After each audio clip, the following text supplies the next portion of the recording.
Olha, nós vamos agora, já podemos chamar, Marissa? Olha, nós vamos agora, em meio à pandemia, né, esse coronavírus, muitos serviços médicos têm sido alterados, entre eles o de tratamento oncológico. Se a prevenção ao Covid-19 é importante, vale lembrar que doenças como câncer também podem ser esquecidas. Com a gente já, ao vivo aqui, o doutor Stefani, que esclarece dúvidas agora sobre os cuidados, né, no tratamento do câncer. Doutor, muito obrigado pela sua participação, um privilégio poder estar aqui com o senhor. É complicado, né? As pessoas esquecem até do tratamento com medo do Covid, e isso pode trazer muitos problemas de saúde, né, doutor? Mas, evidentemente, muito bem colocado, e eu que agradeço a oportunidade de poder conversar com vocês e com todos os espectadores, no sentido de ilustrar e tentar desenhar um caminho mais seguro para essas pessoas. Não tem dúvida nenhuma que câncer tem que estar na pauta, porque ainda é a doença que, até 2030, mais mata no planeta.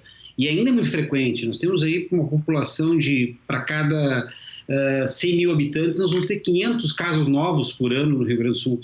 Portanto, Doutor, só para lhe atualizar os dados aqui, eu tenho dados aqui bem interessantes da nossa produção, cerca de 625 mil novos casos de câncer no Brasil.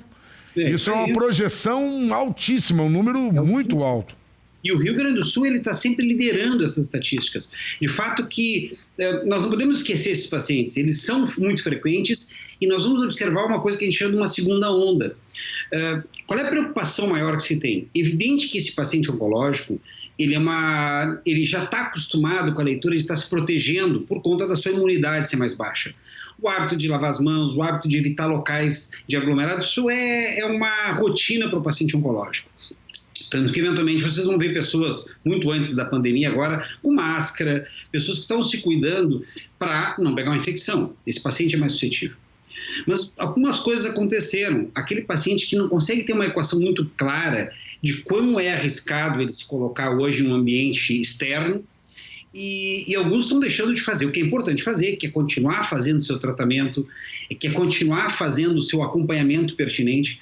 De forma que o recado mais forte tem que conversar com o seu médico para entender exatamente se ele está naquele momento de se resguardar ou se a prioridade da oncologia, do câncer, ela ainda é maior do que o risco da infecção.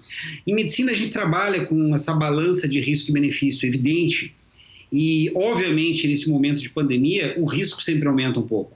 Porém, ele tem uma necessidade de tratar uma doença, não há dúvida nenhuma. Até o tratamento da pessoa que tem câncer, ele fica com a imunidade baixa em função de radioterapia, quimioterapia, é bastante complicado. Bives, você tem uma pergunta para o doutor Stefani. Doutor, prazer conversar com o senhor. Nesse momento de isolamento, né, as pessoas em casa, isso pode trazer reflexos nos tratamentos para o combate ao câncer e também nos diagnósticos, né, da doença? Hoje a gente pode ter esse reflexo através do isolamento. E quais os riscos de uma descontinuidade num tratamento? Pois é, muito bem colocado. Vamos lá. Dependendo do tratamento, existe sim dados que sustentam que alguns desses tratamentos e alguns desses exames podem ser adiados, tá? Lembrando, nós estamos falando de uma doença que é muito nova. Basicamente, tudo que a gente está falando hoje do ponto de vista de oncologia de câncer e de pandemia, a gente sabe desse ano para cá, portanto, existem um nível de incerteza muito grande. Os estudos publicados, basicamente são os chineses, mostraram que mais ou menos 1% dos pacientes que estavam internados eram pacientes oncológicos.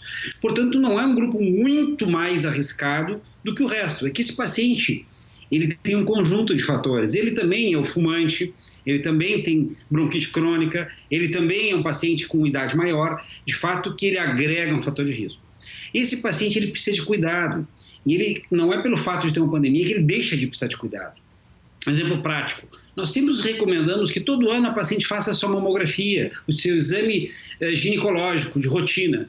Não é porque nós vamos ficar 3 meses ou 4, não sabe-se quanto tempo, com a necessidade de isolamento social, que deixa de ser importante esse exame. Claro que se dá para adiar um mês para cá ou um mês para lá, é razoável conversar com o seu médico e entender se tem sentido. Mas o grande risco que nós temos da população e eventualmente algum risco individual é as pessoas pararem de fazer esse acompanhamento, essa rotina e esse cuidado, porque passam a enxergar a pandemia como prioridade, e é justo que aconteça isso, e acabam botando em segundo plano tudo que se faz para prevenir e se identificar precocemente doenças. É um problema.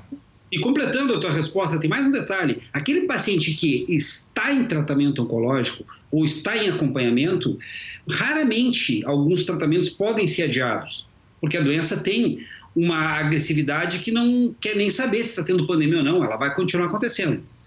E esse detalhe tem que ser muito bem trabalhado, que os pacientes cometem alguns pecados, como ir a menos na consulta, eventualmente atrasar um pouco o seu segmento, deixar de fazer um exame pertinente. Sim. Com medo da pandemia. Sim. Isso pode repercutir na sua doença depois. Perfeito. Doutor, só para ir na linha, a gente está vendo uma grande mobilização de toda a sociedade, aí eu diria mundial, para ajudar nessa pandemia. E isso implica em efetivamente termos mais equipamentos, mais estrutura. Nós sabemos que logo ali nós vamos passar por essa pandemia. O senhor acha que nós vamos conseguir essa estrutura que está sendo montada, principalmente equipamentos estão sendo trazidos de todos os locais do planeta? O senhor acha que nós vamos ter um melhor atendimento, principalmente ao câncer, depois que essa pandemia passar, em função de efetivamente passarmos a ter mais equipamentos, mais estrutura para a área da saúde? Bom, tudo são incertezas. O fato é que grande parte desse investimento que está se fazendo agora, e o que se muito fala de achatamento da curva, ela merece algumas reflexões. Primeiro, o achatamento da curva ela tem sentido desde que a minha linha de capacidade instalada de cuidar do paciente não caia. Por exemplo, médicos ficando doentes, enfermeiros, fisioterapeutas, pessoal administrativo, essa linha de capacidade ela não é, no mundo real, totalmente horizontal. Ela pode declinar. E se ela declina, a minha capacidade de sistema diminui também. Muito desse investimento também tem sido temporário. Por exemplo, eu abro vagas de UTI, aquelas vagas que vão seguir lá, é ótimo, porque elas vão estar preparadas para mais gente. Mas aquele hospital de campanha, aquelas campanhas para conseguir um pouco mais de máscara e adaptação de aparelhos, eles vão precisar ser readaptados depois para fazer a medicina. Eu acredito um pouco mais no conceito da investigação científica.